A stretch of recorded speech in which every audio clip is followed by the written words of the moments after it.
Yes, team, how is it going? I hope that you're good. So, today we have on our second guest with a very good friend of mine, Tom. And yeah, we're going to really chat about Tom's journey, how he shifted focuses, and we're going to unpack like how Tom, your world natural bodybuilding champion, or junior, Was world. was world. Yeah, yeah, I'm older now, but yeah, when I yeah, was a junior. yeah. 21? 21, okay. For when you listen to this, you need to go and check Tom out. He is absolutely jacked years later. So he is. You need to see his physique. You need to see what he's been up to. But yeah, we're going to unpack a lot of that. So Tom, firstly, massive thank you for coming on, mate. You're welcome, brother. Tell the guys, yeah, like I suppose give the guys a small little like snapshot of your journey, like your training journey, what you've been up to, what you're doing now. Yeah. Cool. Okay, so I started training. I was that guy when you were 13, 12 in your bedroom doing the sand weights, the York sand weights. I was that guy doing push-ups and sit-ups and everything. So I was just like fitness crazy. And back then I was doing like cross-country, boxing, football, all the stuff you do when you're a kid. And then I just wanted to get jacked, pretty much. I was like sick of being the skinny kid. So I was really, really insecure as well. So that's when I started lifting.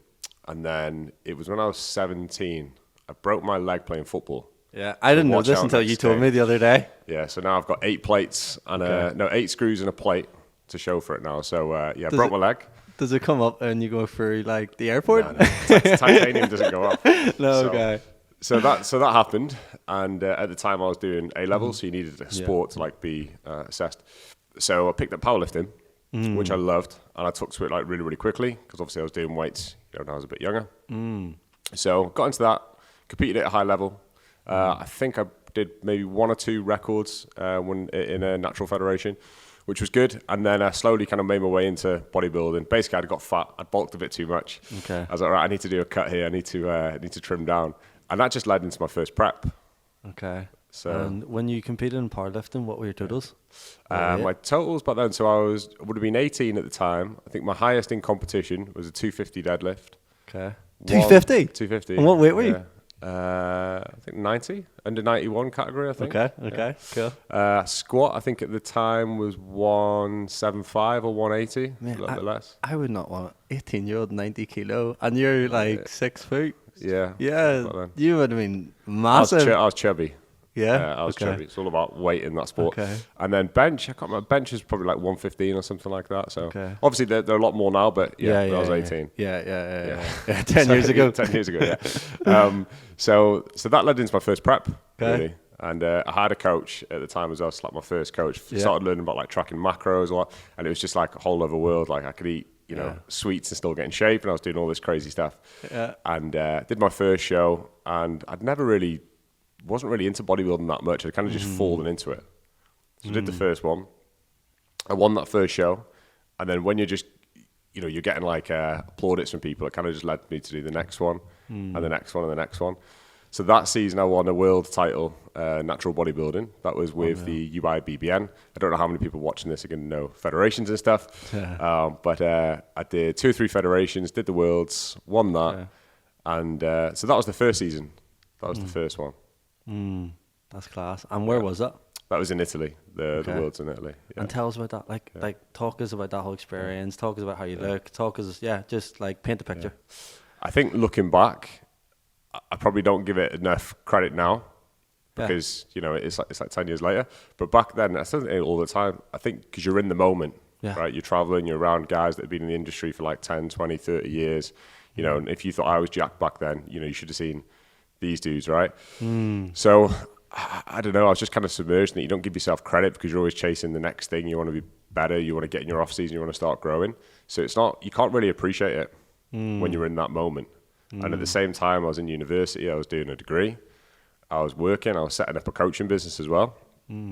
So all of it, I was kind of just didn't have time to stop and think in that moment. Really. I remember when we were away and we were at the pool, and I was just like, Tom, you are in savage shape. And you're like, oh, nothing. And you're like, and then I remember you talking about it, and it was just like it's a world champion. Like, that's insane level of achievement. But like you said, it's probably just not, it's just a second thought for you. Yeah, especially now. Yeah.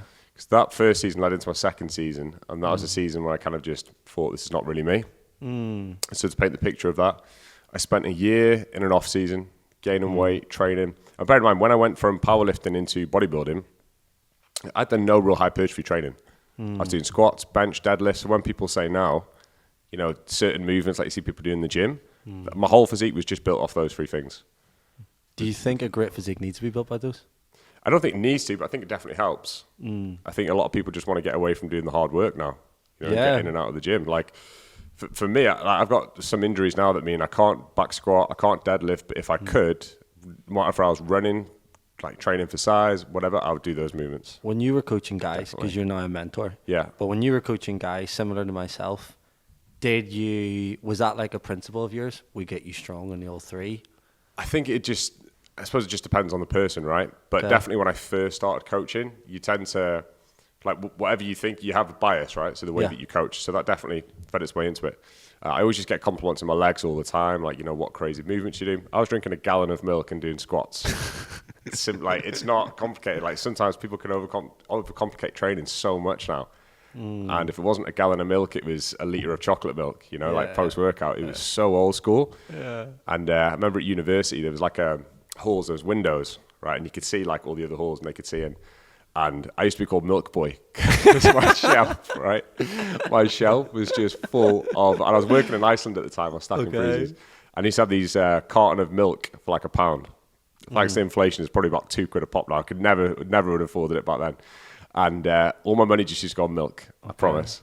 And I just have all these empty containers lined up. And that was just those were my calories. And when you were coaching guys, what is a Tom Mack training principle? Like something that if you go to Tom Mack, like I know you don't coach now, but if you go to Tom Mack, that's something that he delivers or he feels strongly about or he values, he thinks builds a great physique that maybe other people wouldn't. Like, what do you think? Like, one, for me, all my clients, we all do split squats. Like every single client does a split squat of some variation. You've done split squats with me, but what is a Tom Mack sort of like, that's, I think in a guy's program, they need this, or in a guy when they're eating or training or mindset, what's one thing from?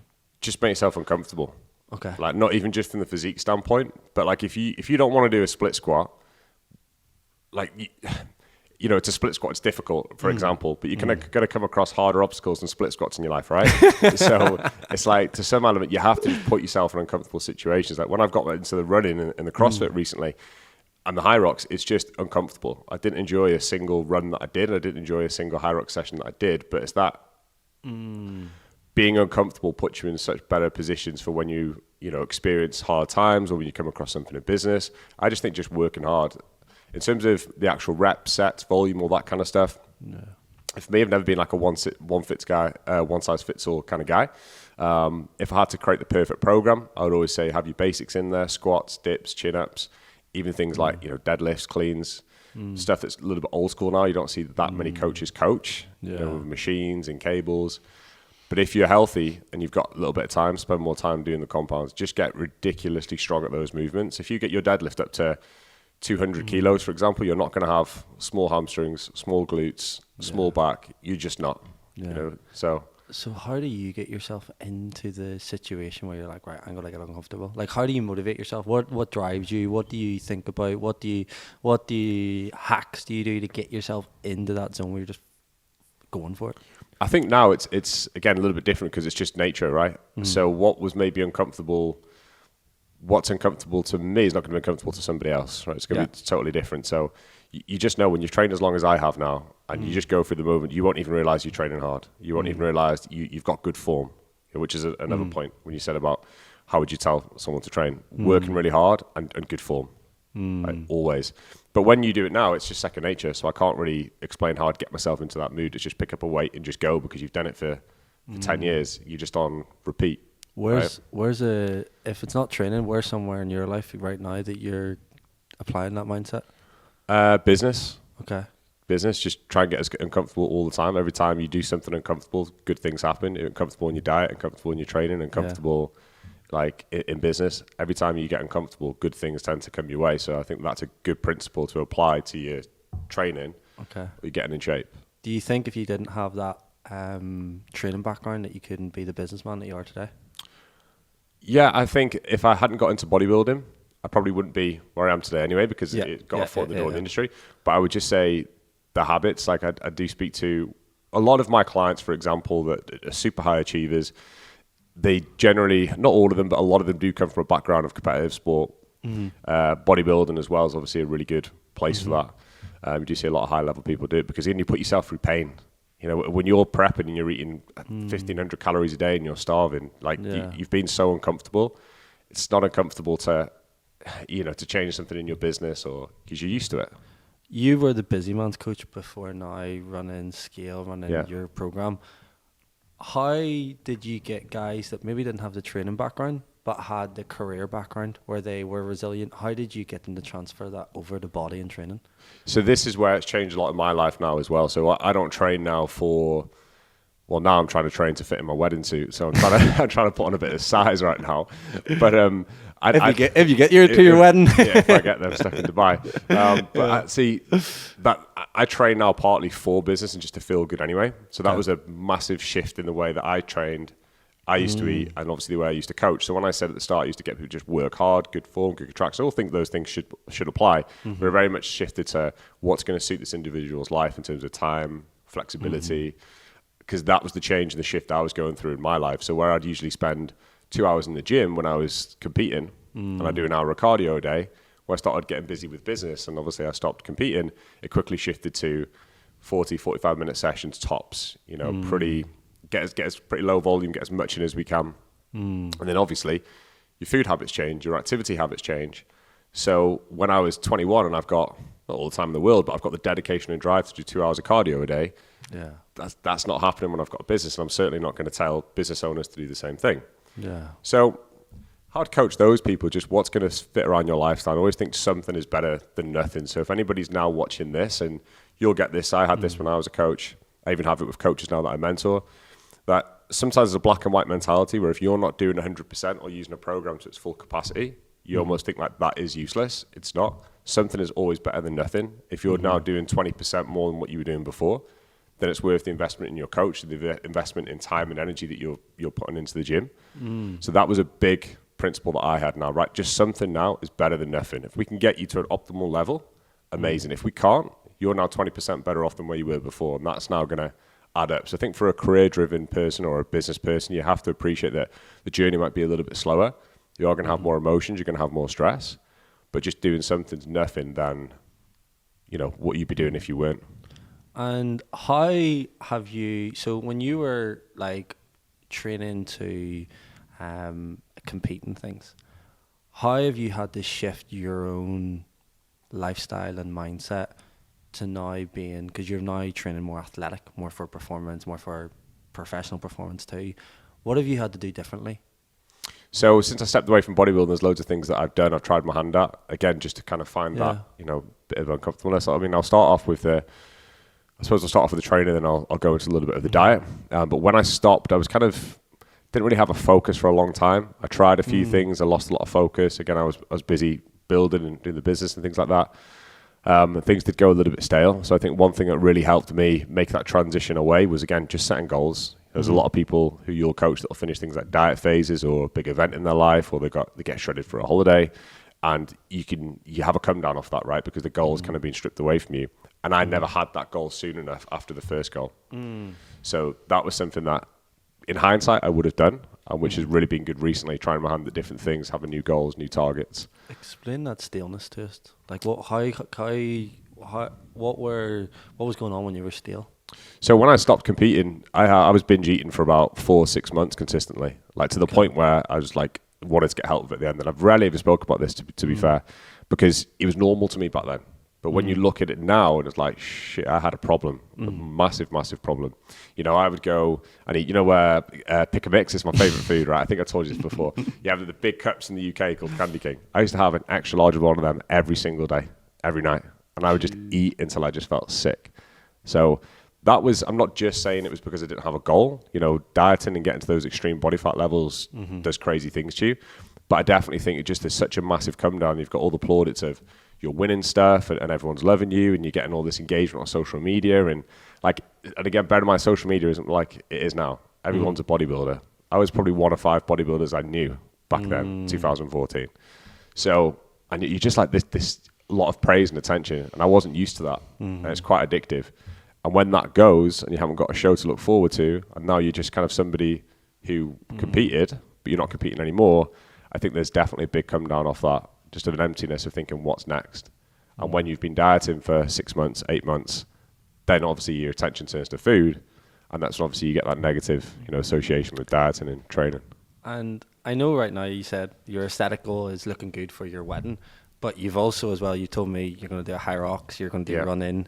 Like, how was it when you started adding performance aspects into your goals? Like, because I remember when I was doing the ultra and you were like, oh, you're starting running. And I was like, I'm running. And I remember like seeing some stuff was like, you're struggling a bit with getting into running, and the amount of size you doesn't complain, but like, how was that whole transition? Like, how did you find getting used to that, getting engaged in it, getting immersing yourself? Yeah. I wish I'd done it a lot sooner. Okay. A lot sooner. Because again, when I was competing, the only cardio you do was walking. And even though now I'm not competing or anything like that again, just the differences in the gym are just like insane. Like, even if you just want to build muscle now, just build your engine like at the same time. It's a game changer. Like, rest between sets, recovery. I've trained every single day since I've been here for like for two weeks now. Recovery is not a problem at all. What is an engine for the listeners? Just building up your cardiovascular base, like, to a really, really good level. And that's obviously going to look different based on where you're at, right? Like, I look at some people now and I'm like, you're an animal. But when I compare where I am now in terms of my engine compared to where I was, it's totally different. So it's funny you said that. When you got into running, I did a 5K. Well, I tried to do a 5K. In lockdown, people would say like, couch to 5K, and it looks so easy. So bought myself some running trainers. I was really excited, got all the gear, had no idea. Went for a run, did one kilometer, got injured, had shin splints, and I was just a wreck. So it took me so long to build that up to do 2 half marathons, and then I didn't quite complete the marathon. I did 18 miles, and then obviously recently doing a high rocks as well. It's just enjoyment as well. Like I said before, you need to get uncomfortable, but there should be an element of your training you actually enjoy.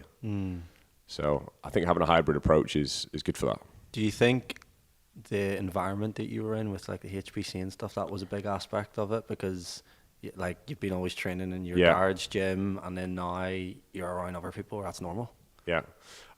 I think, to some extent, but I think the industry's shifting that way. Yeah. And I think it's shifting for the better as well. Yeah. It's so much better for your mental health, for your body image. It's so much better. And even now, just with like food flexibility, you can eat more. We talked a little bit about diet before, but when you're in that bodybuilding mindset, it's clean or nothing, right? It's very, very strict. That then makes its way into your relationships, into your social life, into your work. That's not a healthy way to be, or at least it wasn't. So I think just now, even transitioning, even if I want to get in shape for anything now, then whether it's a hybrid, like a hybrid approach or a bodybuilding approach, just kind of the lessons that I've learned from making that transition is giving me a lot of flexibility in other areas. So I think just a hybrid approach, and I don't just mean training, I mean just a hybrid approach almost to life in general, in fitness in general. I think that's the way the industry's shifting more towards, and I think that's for the better as well. Yeah. And I want to ask you something. You mentioned earlier on that training, now that you've cut it back, it helps you show up better. And you hear that word, show up, or that phrase. And we've just spent like the week together, like hanging out and working and chatting and whatnot. And I've seen your lifestyle, and that lifestyle is probably a lot different than what you were when you were 20. You're waking up, you're creating bits for your large client base, you're building a team, you're developing strategies, you're taking calls and things. So how, for the listener that's maybe a coach or that's maybe quite career driven, how does having good standards change how you show up? Like, what's different? What do you notice when your standards are subpar and when they're on point? Like, what's the shift in you showing up? Everything. Like, for me, fitness is a mindset. It's a mindset. So whether you go for a walk in the morning or whether you train or whether you go for a run, it's a mindset. It completely changes your perspective of everything. So just to give you some context, if I don't train, even if I'm not training for anything, it's a walk. I'll go walk on the treadmill. I'll go for a run. I'll just do anything. Just to even the point about being to the gym and just that mental benefit it has for me. And when you do look at a lot of entrepreneurs as well, business owners, coaches, professionals, there's more to health than just eating high protein and going to the gym now and again. Like, you have to have that away from not training, getting up, getting light exposure, making sure you're hydrated, not relying too much on caffeine. Like when you start training hard and you have fitness goals, all those small changes that I just mentioned, they also change as well. So the benefits are huge in terms of your productivity, your energy. And when you've got high standards for yourself outside of business, it's that saying, right? How you do one thing is how you do everything. And that's not something I've really struggled with because I've always been in that. But I've also dealt with plenty of coaches that think they're healthy because they train, think they're a picture of health, and they're really, really not. Yeah. What common signs do you see where they think they're healthy but they're not? I think, when you're sat down all day and you're at your laptop typing away, but you're a coach and you think that's healthy, it's not. You have to get up moving. You have to, and more of a holistic approach to it as well. What are you eating? How's that making you feel? What are you drinking? How's that making you feel? What are you listening to? What are you hearing? So there's so many things that could change, that could influence your productivity, your environment, your focus. But for me, it all just starts with having those higher standards for yourself. And when you have higher standards for yourself, you respect yourself more, right? So you respect what you put into your body. You respect what you listen to. You respect your body more. You respect your mind. And one of the things that I notice is, because what we're really trying, one of the biggest reasons why I want to get you on was to talk about you've had an aesthetic focus and now you've had a performance focus. Yes, you still got the aesthetic in there, but it's like, how do we shift so that we can perform really well in all areas of life? And a thing that I see, like you're talking about there, is you see people that are maybe doing really well in work, maybe doing really well with their body and how it looks, but the missing gap is the overall performance. It's just, what have you got planned for fun this week?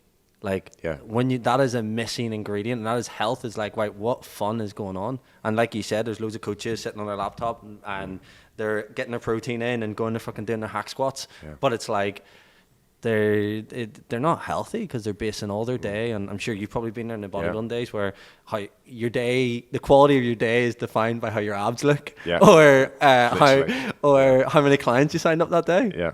Like, talk to that person that's maybe like that's in that situation where things are good, but it needs to be broadened out and more holistic. And that's the thing. That's why I brought that up, because you've got different areas of health, right? So a lot of coaches' idea of health is, right, I train, I look good for Instagram, and that's health. That's not the kind of health that's going to make you thrive in business. It might from the outside on the front end, but it's not on the back end. When you think of what health actually is, obviously you've got social life, for example, is a massive, massive part of it.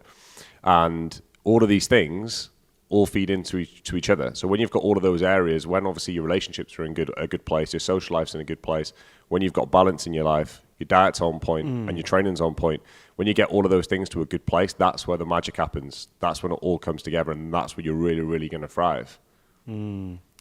What part of that the world champion, Tom, what part, other than all the 2 hours of training, what part of that, Tom, did you need to change to be the high performer in all areas that you are now? Like, in regards to him, how he approached things, what his mindset was towards things, what did you have to change to be the person that you are today?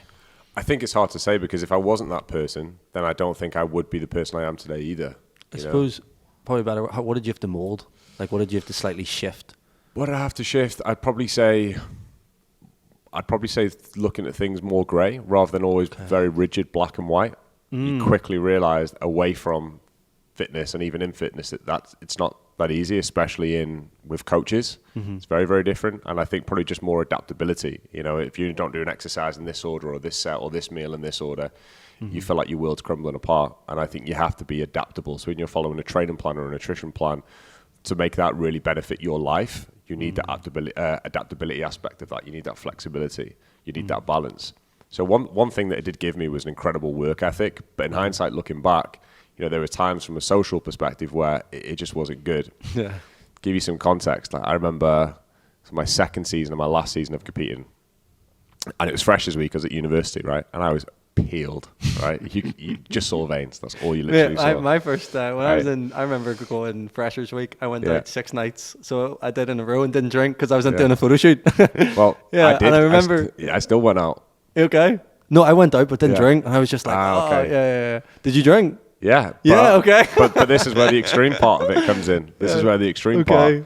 So I was doing like straight shots of vodka just so I didn't have to have anything, and that's serious, right? But that's the level that you'd go through. So you wouldn't eat all day, you'd save your calories, and then you'd be doing vodka shots without any mixer, just to get off it, right? And that was just the extreme side of it. So from like social aspect of things, and even having relationships and stuff at the time, obviously it wasn't counterproductive for that at all. So I think in hindsight, looking back, there was definitely a lot of things that I missed out on, probably a lot of memories that I do regret. But it got my foot in the door to the industry that I love and the position that I'm in today, and also installed incredible work ethic in me, which unfortunately in this day and age, not a lot of people have. That's lacking in society right now, is that work ethic and that taking responsibility. And what that did give me was incredible self-accountability. Whereas if I didn't turn up in the shape where I wanted to be in, if I had a bad workout, that wasn't my coach's fault or wasn't anybody else's fault. It was my fault. So it gave me a lot of ownership. And that's what getting in great shape gives you.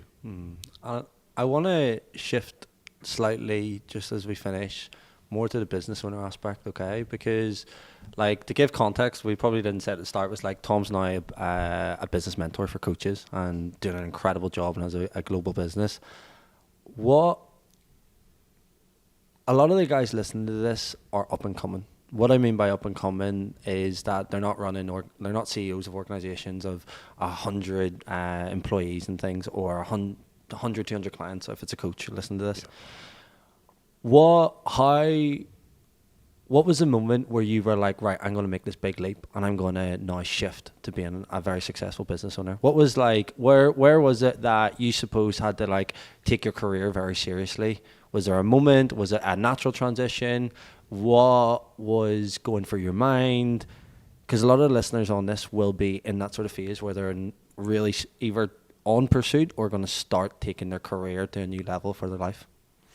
I think for me anyway, it came to a point where I just knew I was capable of so much more. And the way I see things, especially now, 2023, the opportunities that you have to build a business is insane. We've never lived in a generation, never lived in a generation like this, right? So for me, it was very much, I could be doing better. And for me not to do that, what else am I going to do? Like, I've got an opportunity here to better my life and to get things that I want to get, to build more security for my future family. The word why obviously gets thrown around a lot, but I think for a lot of people, they need to get very clear on what that why is. And if they've lost it a little bit, realign that, get back into tune with that, because that's certainly something that just kind of made me make the jump. I didn't want to be the guy that's in my town, small town, 20 years from now, that didn't leave that. I thought there's an opportunity for me here to make something of myself. Why not take the opportunity? How did you realize you have more potential? Like, how did you know I can do more? I don't know. It's a good question. It's a good question, but I think you just know deep down, and I think a lot of people listening to this will know they've got more, but they're not taking action to be where they want to be, right? And that's the difference between people that are successful and not. Everybody knows they're capable of a little bit more. Rarely are you ever going to find someone that can say they're doing absolutely everything with 110% of their efforts and living up their potential. Rarely are you going to see that. Yeah. But I think for a lot of people, like I said, they just need to really hone in on what that why is and what's going to get them out of bed in the morning and what's going to get them to take action, because that's something that's never left me. And I always kind of change that, right, over the years. My why always, it changes. Your values and everything changes. But I think that's a big problem for a lot of coaches, that they're living a life that maybe somebody else has on social media or another coach has. Maybe they've got 100 clients, 200 clients, and they're just starting off and they're not living what they actually want to do. Yeah. Right. So I think get really, really clear on what is it that you want out of life. And I think when you realize that you are not fulfilling your potential and you're not where you want to be, if that why is big enough, I think that's going to trigger a lot of people into taking extreme action. You know that I can ask hard questions. And one of the questions I just ask the people all the time, are you thriving? And the reason why I love that question is because it's a state that you're in right now. And I ask them, are you thriving personally, physically, mentally? And you either know it or you don't. And that's like, if you know you're thriving, you are thriving. You can feel it. You know that you're on it. You're on a peak. And I think it's a great performance question for people. And it's just to ask yourself, right, are you thriving right now? And if not, why not? And then we go into it. Because the thing is like, it can be so contextual, like pushing your career or pushing to the next level in your business. But that thriving, it's a state.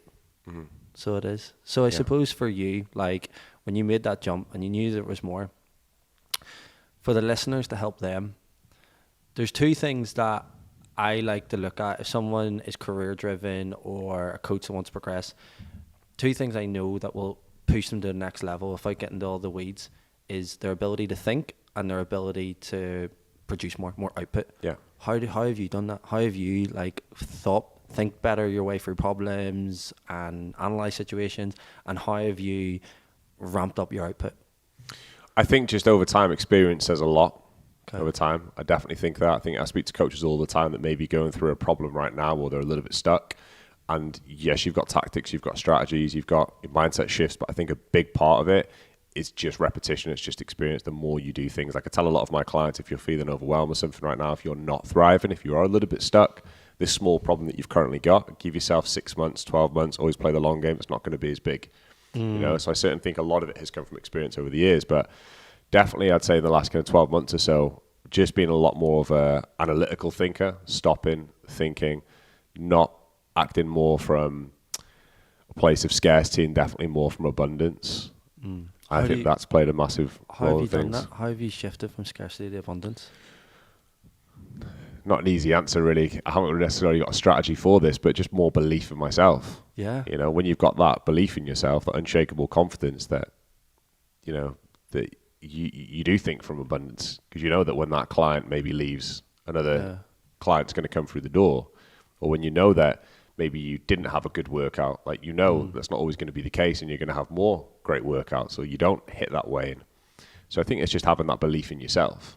So would you say in that moment, you remind yourself of what good things are coming? Yeah, I think positive affirmations, obviously, I think are massive.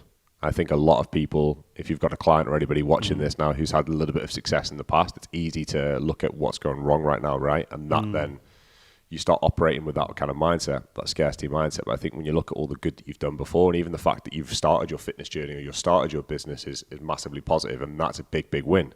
So I think a lot of people focus too much on what they can't do or they're not doing good enough, and they forget all that great stuff they have done. Yeah. So I think just reflect on that, and that gives you a lot of confidence and belief. What I love about this is we've just discussed this with Mike. So Mike was saying about one of the things that helped him was, I was like, mate, you've done X, Y, and Z. Yeah. So it's like getting your evidence in your favor of all the things that you've done. And yes, if something's bigger and more challenging, it's like, well, I've overcame everything to date. I'm still in the fight. So I'm still winning. I'm still progressing. That's it. I say it all the time to coaches if they're doing sales calls. And they go 5 calls, right? They don't close 4. That last call, they're thinking they're gonna quit their business, right? They're gonna leave the industry. They've had a meltdown, but then they close that last call and they're thriving again. They're buzzing. Yeah.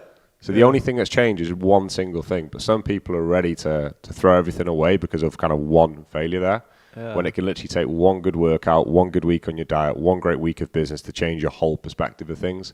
Yeah. So it really just is your perspective on everything. And like you said there, when your conversation with Mike, it's collect those receipts. Yeah. What can you reflect back and look at all the great work that you've done? Receipts. That's going to build confidence. I love that. Yeah.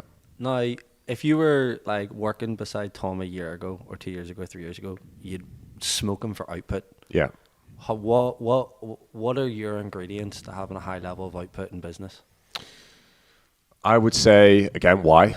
Having a clear why, I think that's really, really important. And also not being too rigid on that. That's going to adapt as you age, as you experience different things. That's going to change. What about if someone's just transactional with their career or their coaching? Like it is just a hobby on the table type of thing? Yeah. So how I'd get into flow and state and be productive with things? Just do more, produce more. Well, like I said before, I think fitness is a mindset. I think that's really, really important. I think if I took myself out of the gym for a whole week, or I ate crap for a whole week, then that would definitely show.